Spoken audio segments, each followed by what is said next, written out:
Wait the town of Jamaica. This is not new one for the sweet Jamaica rhythm.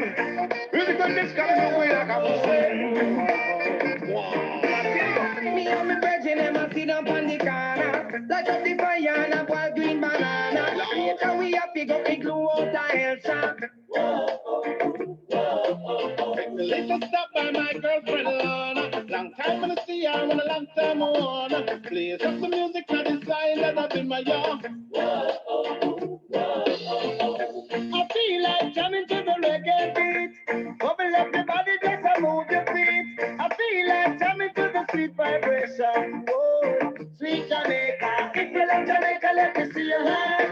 Raise it to the sky and let me see your hand. If you love Jamaica, let me see your hand. Loud up Marine Jamaica. It was so sweet Jamaica. Sweet Jamaica.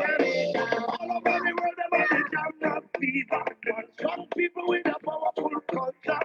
Papa with style and the partless runner. Jamaican girls, them sweet like sugar. Can't talk with a coconut water. The mountain make you fly a little higher. I feel like jamming to the reggae beat. Dance to the rhythm and move your feet. I feel like jamming to the sweet vibration. Oh, sweet Jamaica. Girl, Jamaica, let me see your hand. Ready to the sky and let me see your hand. Girl, Jamaica, let me see your hand. Sweet Jamaica. Alright, I'll get this set. Sweet Jamaica. Sweet Jamaica. Sweet, sweet Jamaica, we not left ya. Don't be the key of my selfish, we not left ya. Tap ya man banana, we not left ya. I'm a big club of dumpling, we not left ya. Ain't nothing like this sweet cool breeze that jammed up. Straight up the sun, one equal vibes, yeah, done. Make the music beautiful, the people. Of course, as you jump on to Waterborn, give me a thumbs up, give me a comment, making sure that the audio is coming through, okay?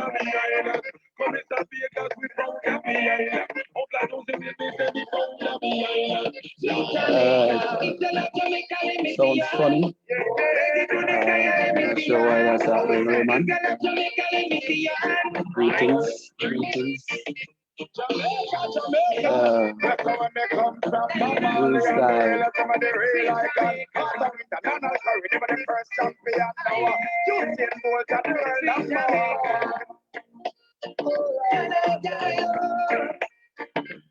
New vibes this week, you know.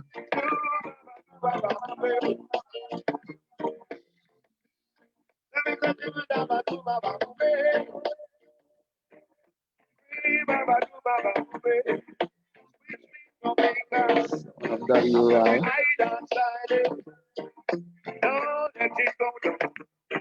Make it blow, make it blow, make it blow. I want you.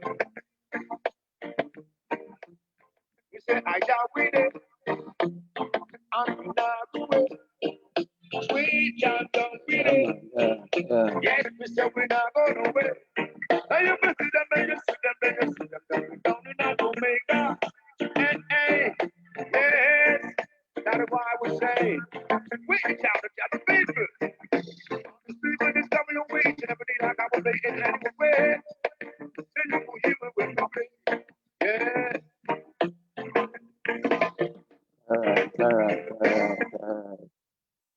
All right. Greetings, greetings, greetings. Welcome to What a Guan. My name is Donovan Simon. I'm the president for the Jamaican Canadian Association, Alberta, based here in Calgary. And What a Guan is our way of connecting to the community, talking about things in our association, in our city, in our country, in Jamaica, in the world. This evening we're going to have an interesting conversation because last week we talked about, migration and whether it was greener on the other side. This week we're going to the flip side. We're going to talk to a couple of folks who had the opportunity to be overseas, what went back to the rock, right? Sweet Jamaica, is it better on the rock? But of course, before we get into the discussion, we have to do some real staples on What a Guan.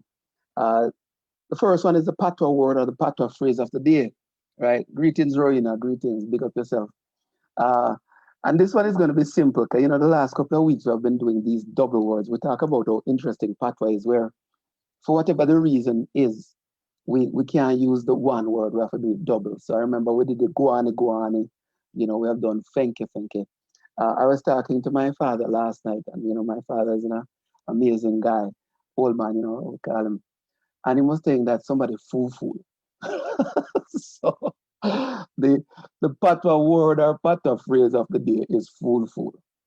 And if we're in Jamaica and we're talking about this, about that person there, them fool fool, right? So for those who understand what it means, put some section as to how you would translate that into standard English. And maybe you can explain why we use the word twice, right? Fool fool. All right, that's the patois phrase for the day. Of course, there are a couple of events that are coming up that I want to share. So let me share the screen here about what's happening in our community, right? We had our first, what we're going to call it now, our first in-person general meeting recently. And it was great that we had almost 30 people at the meeting. So we are inviting all the folks in Calgary to our annual general meeting on the 31st of October. 31st of October. It's at the Winston Community Center. It starts at 7 p.m. Members, the public is invited. You have to be a member in good standing, meaning you are paid up, etc., to vote in the elections on for motions that will be brought at the annual general meeting. So please make it a date. Come there. We're going to have some interesting information of the year and the things that we have done, but also talk about where we're going for 2021. Of course, there's the Getting Your Affairs in Order webinar that continues. There's one on October 22nd at 7 p.m. You can register on the site that's listed there. I also want to make sure that everybody is aware that we are coming soon publicly with an opportunity for you to help us with our building renovation project. I was there today. We're making good progress, talking to the different trades and the contractor. We want to have that building ready for occupation early in December, right? And if we can push it forward, that would be great. But we're going to need some help. We've had some volunteers already put some labor in, which is awesome. We're also going to need some help with some dollars, and we'll come to the community with that. I also thought it's important to share how you can get in touch with the JCA Alberta. You can jump on our website, you can send us an email, you can call us, leave a message, or you can follow us on our social media handles. We're in different places trying to ensure that we connect with the community, right? So we're going to talk about Sweet Jamaica, why some stay on the rock. And like I said, the patois word of the day is fool fool, right? I see Ray-Ban and everybody can jump in, and there's a reason why we double up the word. But there's some people who double up on their experiences, and today we're gonna have joining us Nelsa English Gordon. Edison Philip was supposed to join us. He's not yet on the show. If he comes on, great. Nelsa, I'm going to bring you on screen here so we can start the conversation about Sweet Jamaica and why some people stay on the rock. Nelsa, greetings. How you doing? Hey, Donovan, I'm good. I'm happy to be able to join you, and greetings to all the Jamaicans out there in cyber world in Canada. Yeah. America, England, and Cayman. Oh, yeah. All of them things, all right. Big up the whole of the yard, them then. All right. There we go. All right. So you took the plunge at one point, and you joined the Sojourn, like some of us. And tell us a little bit about that journey and where you were and all of that. Okay, so I guess it started when I was just 18. I had finished college. I went to the College of Agriculture, Science and Education in Portland, in Jamaica. So agriculture is my thing. I'm a farmer by training. And they had a joint program with the Nova Scotia Agricultural College, which is located in Nova Scotia, a little town called Truro. And it is offered in association with Dalhousie University. And so they offered a Bachelor's of Technology program. And I was enthused about this whole, university and the Canadian experience and stuff. And, with a discussion with my mom, she said, well, if you really want to go, let's see if we can make it happen. And, like any good mother did, and of course my dad as well, they made it happen. So 18-year-old on a plane off to Canada. I remember when they came to pick me up at the airport, the first thing is that, of course, y'all drive on the other side of the road. So I remember when the gentleman, his name was Fred, when Fred drove out and I saw Fred shutting down the road on the opposite side, I grabbed his hand. I said, what are you doing? You're driving on the wrong side of the road. And he just started laughing. He was like, trust me, we do everything backwards over here. You'll get used to it. So that's kind of how my journey began. So I went there for school. So I went to Nova Scotia Agricultural College. For the first 2 years, I did a bachelor's degree in agriculture with a major in environmental studies. And then, us Jamaicans, when we go somewhere, we apply ourselves very well. And so I actually got a scholarship to do my master's, which is also in agriculture. I did it in agricultural biology. So you can call me a soil scientist, really. But it was, so 4 years in all, 2 years to finish up the first degree and the other 2 years to do the master's. And it was a great experience. It's one that I will never forget anytime soon. And it's on my list. I have not been back to Canada since I left. That was between 2003 and 2007. So I was there for 4 years. I haven't been back to Canada since, and it's something that I really, really want to do. But I gained a whole new family over there. And it's such a connection. Where I was in Nova Scotia, it's this very rural area. So when I was at school so for a while. Hold on. Yes, country there, foreign? Yeah, man. Serious country. When I was there for a while, I was the only Black girl on campus. Like everybody white and me one Black. And you got all of those things, people wanting to touch your hair, they wanted to feel your skin because they wanted to know if it felt different. Like, they were just all these kind of culture. And I realized that it was culture shock for me and it was culture shock for them. Because a lot of them, they only see Black people on TV. They've never seen a real life Black person before.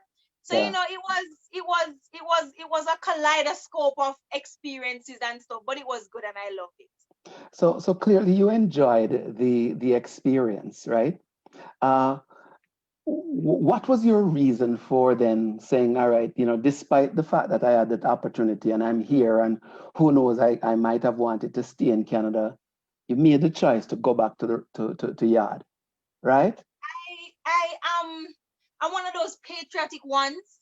Like I remember back then, because a lot of persons asked me, like even people who were there, because where I was, there weren't a lot of Black people, but you had Halifax, which is a bustling city. Nova Scotia, Halifax is like the capital. So there are lots of Caribbean people that went to like St. Mary's and Mount St. Vincent and those popular Caribbean universities. And a lot of them say, well, yeah, go back to Jamaica, go do. But I'm just one of those patriotic people. I was like, look here, everybody can't leave home. Somebody has to stay to help to build the rock. So I saw it as me giving back. So me staying, making the choice to come back home and help to build Jamaica, which is the land that I love. And of course, there were things like family. I had lots of family in Canada, but not where I was. And so, after a while, you get homesick.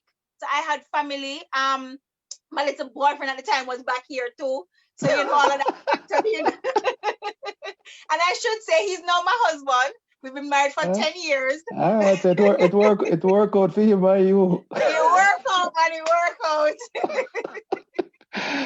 out. So, clearly there is that divide of perspectives on, facilities and resources and opportunities and trading that off. So having gone back to Jamaica, how would you validate your decision, how many years later, apart from the fact that your boyfriend is now your husband, right? Right? And I have a beautiful 8-year-old daughter out of the relationship. So yeah, but also professionally though, I think that I'm a people person. Like when you do agriculture, you have to be a people person. And my whole aim for studying agriculture and then finding that mix with environment was because I grew up on a farm. So generations on my father's side are farmers. His father, and my grandfather, and he's now a farmer. And so I kind of followed in that footstep.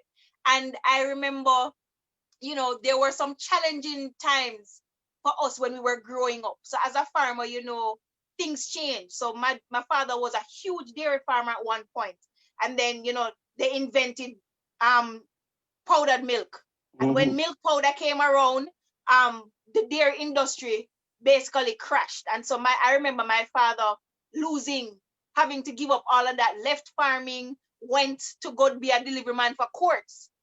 After you were totally self-reliant, and I remember seeing the heartache, in his eyes and on his face, leaving what he has done his whole life to go and do something else because it was sustainable. And I remember I made a pact. I said, as long as I am able, I want to ensure that another farmer never has to go through what my dad went through. And so Mhm. that is kind of what drove me. So I went to Case and I did agriculture, but then environmental sciences were new and emerging in the early 2000s. And so I said, but agriculture cannot survive without environment. And so I kind of merged the two together. And that's what I studied during my tertiary education.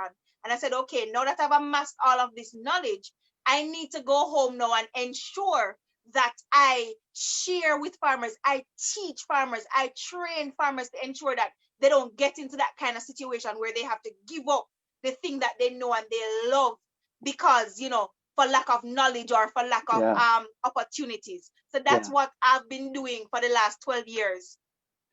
Do you think the Jamaicans who are benefiting from the decision you made understand the sacrifice and the trade-off that you've made? I don't know, because it's not like I tell them, some could have stay a friend, but I choose to come home, come with something, it's not like that. But I think when you really look at it, the difference that you make in a person's life is what really does it for me. And I think, and you get it, like, because I do project management, so a lot of agricultural based projects, natural resource management projects, and you get, when a farmer walks up to you and they say, boy, say me never know, me never think say a young person could teach me anything, but me glad say you come, and they express to you how much they have learned and how much you have literally changed their lives. When you have community persons saying, I remember in July I had a training with some farmers, and there's one lady there, and she said, say, if me still have picnic, me that name my next daughter after you. Those, cause you know how us Jamaicans are. So Mhm. when they get that personal, then you know that you're making a real difference in somebody's life, and that's what it's all about.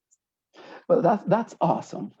What are some of the things about your experience in Canada that you look back and say, I'd have liked to do that again or more of those things? Well, I think for me, Canada is just, well, where I was, because I know Canada is huge and there are different experiences depending on where you are. But Hmm. where I was, I think the thing for me again is, if it comes back down to the things I love, agriculture and environment, they're so cutting edge. They're so technologically driven. Like, I did a research-based master's. So, you were doing real-time research, working with real-time farmers to solve real-time problems that they were having. And so I think they're so technologically advanced. They use their research a lot to inform decisions. And elections can be won or lost based on your environment platform. There's so many, those are the kind of things that kind of drew me to Canada, and the things that kind of stay with me. It's a beautiful country. Like, I remember in Truro where I was, they have, and there's probably a Victoria Park in every large town center in Canada, but we had a Victoria Park too, and it was just one of the most beautiful places in spring when the tulips come out. The lawns are perfectly manicured. There are lots of recreational areas, a lot of green spaces. For the most part, people are lovely because you get Yeah. into a bit Yeah. of the, Yeah. especially Yeah. when you are a minority, you know, you do Oh get yeah. those people who, you know, kind of, if you don't know, if you're not confident in who you are, you lose yourself, or people allow you to feel less than you really are. So I had those experiences. I had the racism. I had, like, when I would go to the store, people would follow me around. Yeah, man, they follow you around, and people not wanting to go into a taxi that you just came out of. And, you know, I had all of those experiences, but that's that I wouldn't allow that to overshadow. I mean, like I said, I made some great friends, great relationships. I have friends who, Christmas is when I couldn't come home. People opened up their house to you, and you went there and you became a part of their family. You got presents when we were in college and care packages were coming down for friends. One would come with your name on it, that kind of stuff. So the same kind of warmth and love that we as Jamaicans have, I also found that there where I Right. was in Canada. Yeah. So Uh, I love that about Canada. well, that's good to hear. What is your perspective on those who choose not to come back like you? You know, they come and they see it and they think, you know what, uh, there are certain features to living overseas that are in their view better, Mm-hmm. and hence they stay. You know what though, Donovan? It really is a personal choice. It really is a personal choice. And I won't be one to say you should have come home, you know, or to think less of someone because they chose to stay. Because at the end of the day, it boils down to a personal choice. When I looked at home and I looked at Canada, like I said, my family was here. I wanted to make a real meaningful difference for my country. And I felt that the way that I could make that difference was to physically be here in Jamaica. And of course, people can stay in Canada and make a difference back home. Because if you are working there and you are, you know, whether you're sending remittances or you are a part of associations here that are sending aid and help and whatever, you can make your contribution. But it really does boil down to a personal experience, and persons have their different tolerance levels. I Hmm. know people talk about crime and violence and whatever, but listen to me, just like it is in most of those developed countries, it is a small segment of society. But because we're so small, it is there's this big paintbrush that just broad brushes across the entire map of Jamaica to say Jamaica is violent. Because Hmm. I mean, I'm here and I don't encounter things that you hear about on the TV, gunshot and this and that. I don't encounter those things. I don't have any runnings with those kind of things. And so if you are diligent enough, the thing that you want, it can be found here at home. It can be found. But like I said, it's a personal decision. Persons have to make their choice and know what they're willing to live with. So, having gone back home, what are some of the things in Jamaica that you said to yourself, boy, I mean, I know how I could have even did try to live without some of these things? Look here. I was in Canada where in the winter it was minus 42 with the wind chill. Now, what is a good, nice black girl like me? A Jamaican, a warm-bodied human being. Listen, when I went to school, you know, I had a what you call them, the locker. And in my locker during winter was 3 layers of clothes that I had to peel off. Just from walking, and my apartment was like maybe 5-7 minutes away from school. And I had to peel off 3 layers to go to class and then put on back those 3 layers. I don't miss the snow and the cold. I don't miss it. In 2011, when I remember, sorry, in 2001 when I went, in 2003 when I went, they had a hurricane. First time them ever have a hurricane out that side of Canada. And I remember they taunted me the whole time to say, it's me bring hurricane come. And then, so that was like the August. And then by January, they had a snowstorm that they called White One. And it was the most snow they have ever had in, I think it was over like 30 years. So you can imagine my baptism to snow and cold was a full-scale storm. I remember when when the snow builds up and they tunnel through. I remember Mhm. one day I was walking through and I was like, geez, I'm peasy. If this ever drop on me, them now find me till spring. Like, those are some of the thoughts that went through your head. But yet, I mean, the beaches, the warmth, the people, the food. Food just don't taste the same. KFC is not KFC. Burger King is not Burger King. Like, just the food. And I mean, the people. We have a very unique culture. We have a very unique way of living. We have a very unique lifestyle. And when I know, I couldn't give it up. No, sir. That's funny. So listen, having lived overseas for a little bit, clearly you get the calls and you get, different people with the view of foreign, right? Mm-hmm. What is your take, having lived here, Mm-hmm. on how Jamaicans see foreign, especially those who have not had the chance to leave the rock? To live. Right. Yeah, but with grandmother have this saying, see me and come live with me are two different things. So Yeah. those of us who might go for, the little 1 week, 2 week, 3 week at most, we see the rosiest of everything. I would say, yeah, man, foreign life, nice. But touch 1 month, 2 months, a year and going on, that's when, you get to the crux of the matter. It's not easy living overseas. It's not easy living overseas. I remember when I went, of course, you're a student, so you can't work.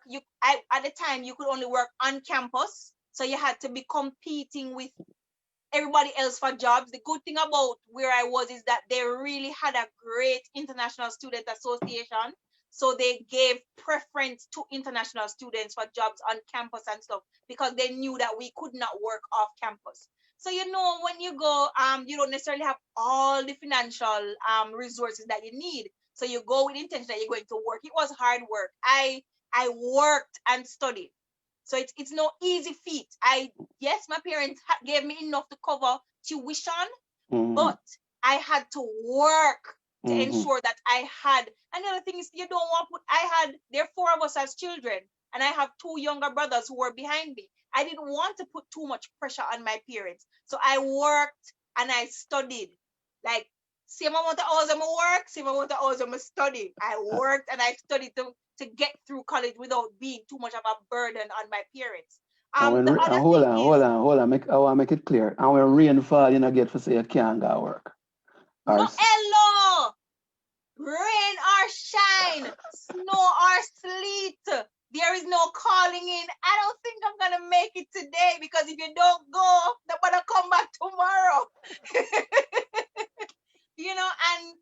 And the thing is, a lot of people who make that choice to opt out of Jamaica to live somewhere else, a lot of times you find that they will go overseas and they end up doing or find themselves in lesser positions than what they would have been at here in Jamaica. Because I'll be honest, like, it's a discussion that my husband and I are having even now. Would we give Canada a try? Because we want our daughter to have these additional experiences. And one of the first things that he said to me is like, look here, me not leave my good job out here and then go foreign, go work in a Burger King, or us Jamaicans, we're full of pride, and there are certain jobs that we consider to be less than us. So we're not going to leave a corporate job here to go and do what we would consider, what you call it now, like ancillary type work. Survival jobs. Survival jobs. And I give you an example. Like, the thing about Jamaica and there is that in Canada, everybody have degree. Everybody has a degree. I remember when I was there, you had people who were working in the dollar store and they had master's degree and they were cashiers and they were packing shelves. It is a very competitive society. Education doesn't necessarily cause you to stand out because everybody has a degree. It is an educated society.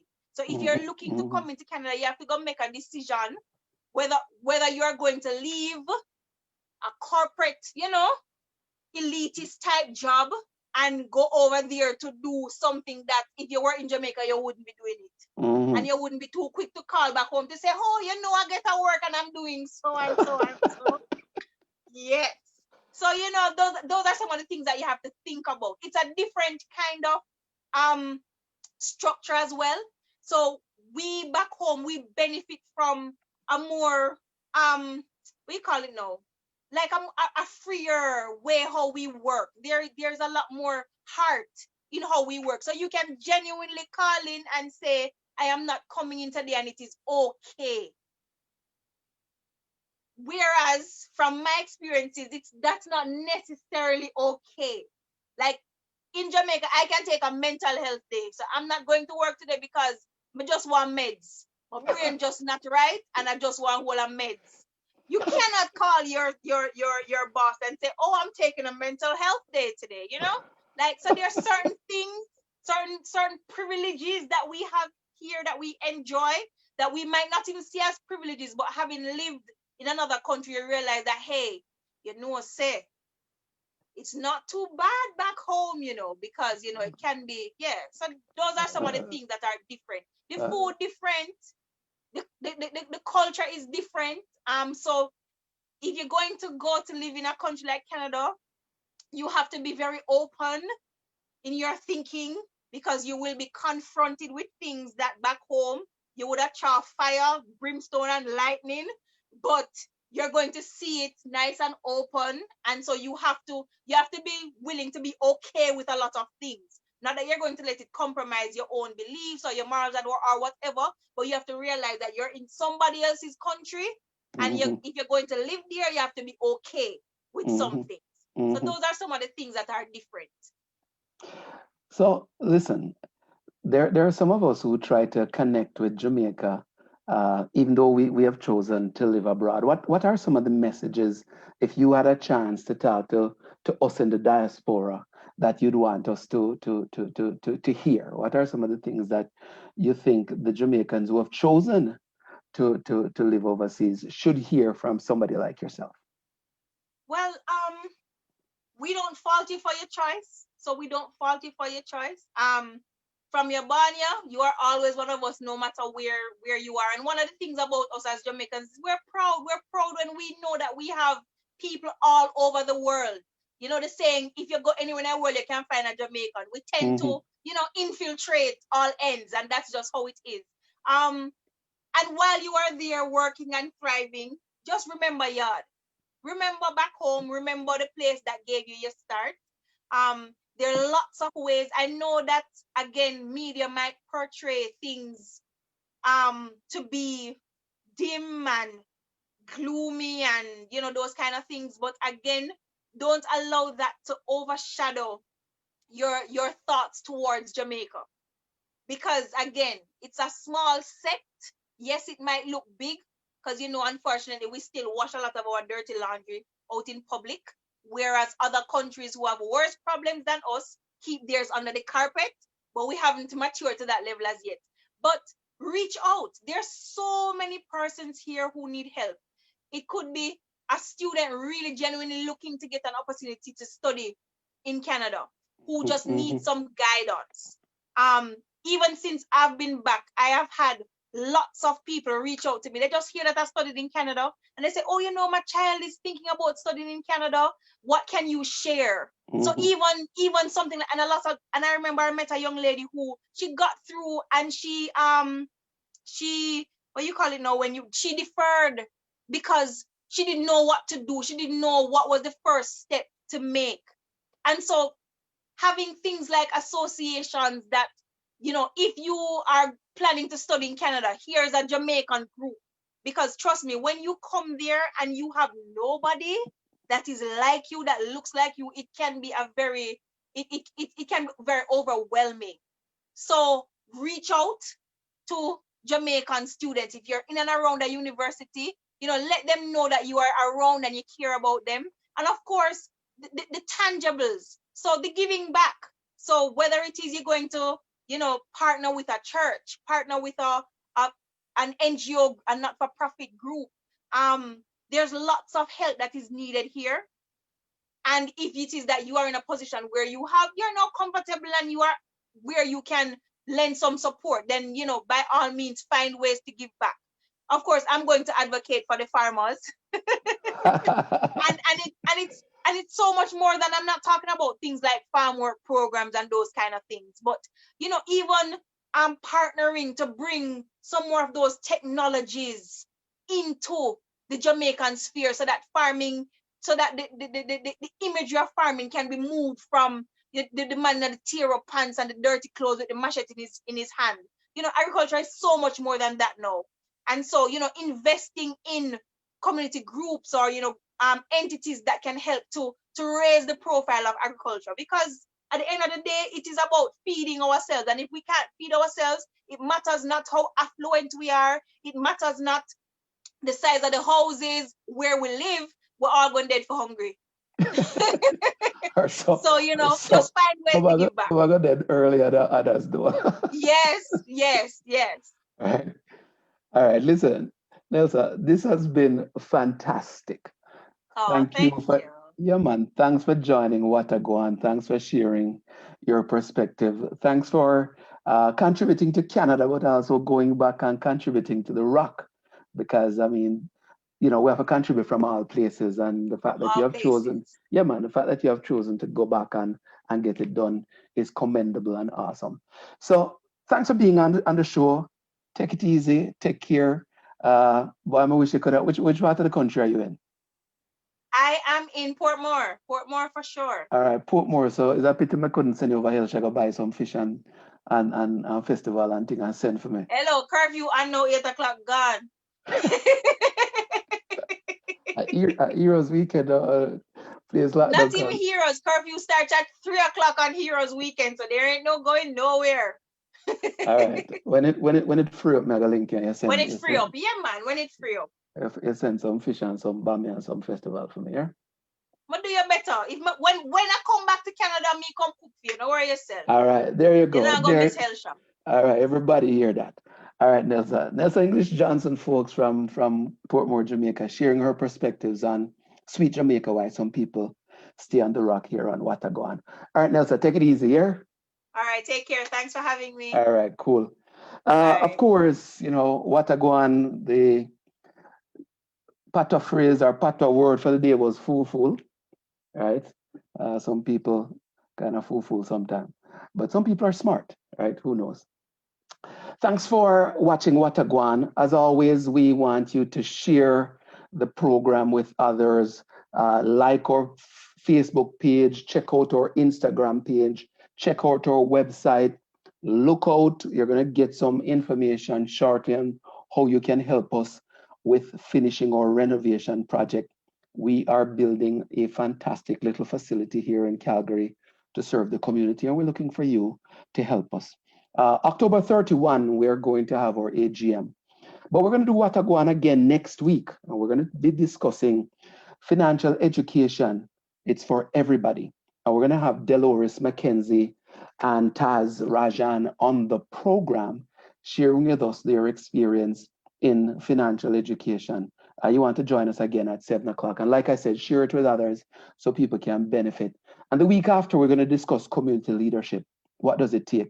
We're going to have another panel of community leaders, or panel of community leaders, giving us their perspectives on what it takes to contribute to the community as a leader. All right, it's Thanksgiving weekend here in Canada. Happy Thanksgiving to everybody. Stay safe. COVID's still out there, right? So remember, you still have to practice the protocols. And of course, enjoy the time with your family and friends. And until next week, Donovan saying, take care. I'll leave you with Vegas and the crew talking about sweet Jamaica. Back and remember, all right, when life looked like this. We the town of Jellyfish. This is not you, but for the sweet Jamaica rhythm. Music like this coming your way, like I was saying. Me and me brethren, them a sit down on the corner, light up the fire and a wild green banana. Later we happy go igloo out of Elsa. Take the little stop by my girlfriend Lana. Long time when I see her, and a long time I wanna play some music I design that up in my yard. I feel like jamming to the reggae beat. Bubble up your body, just a move your feet. I feel like jamming to the sweet vibration. Oh, sweet Jamaica. If you love Jamaica, let me see your hand. Raise it to the sky and let me see your hand. If you love Jamaica, let me see your hand. Loud Jamaica.